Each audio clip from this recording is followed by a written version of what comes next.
नमस्कार बंधुरा आज के सकाल बेलाय मेয়েরা বায়না ধরেছে চিড়ের পোলাও খাবো। চলো দেখাই চিড়ের পোলাও। এই চিড়ে ভালো করে ধুয়ে ঝরঝরে করতে দিয়েছি আমি।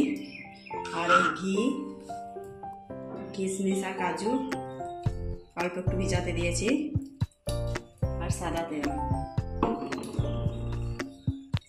এরকম কড়াইটা আমি আগে থেকেই গ্যাসে বসিয়ে রেখেছি একটু গরম করার জন্য।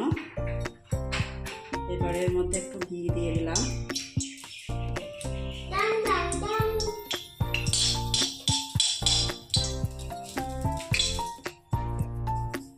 সাদা তেল দিলাম। এরকম ভিজিয়ে রাখা কাজু কিশমিশটা আমি কড়াইয়ের মধ্যে দিয়ে দেবো।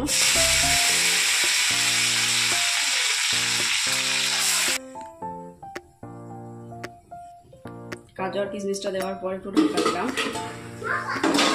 ঢাকাটা একটু সিদ্ধ হয়ে গেছে।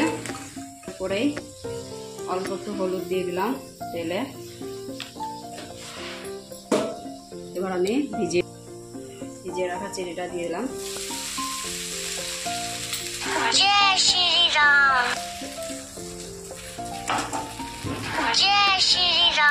ভালো করে নেড়ে চেড়ে ভেজে নেব।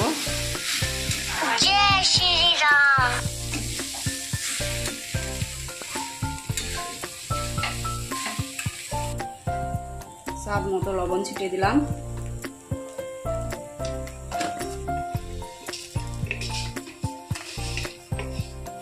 চিনি দিয়ে দিলাম।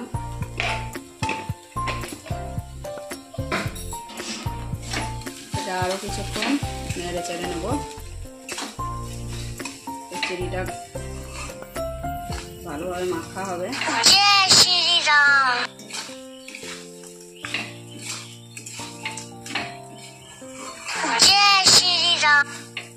চিনিটা গলা পর্যন্ত গ্যাসের আঁচটা একটু কমিয়ে দেব।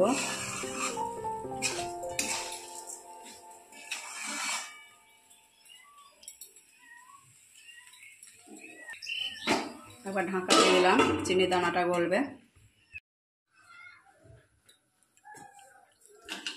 এবার ঢাকনাটা খুলে দেখি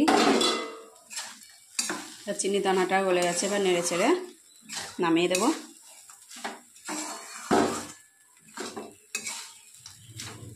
খুবই তাড়াতাড়ি এবং খুবই সহজ একটা খাবার বানানো যায় এরকমভাবে।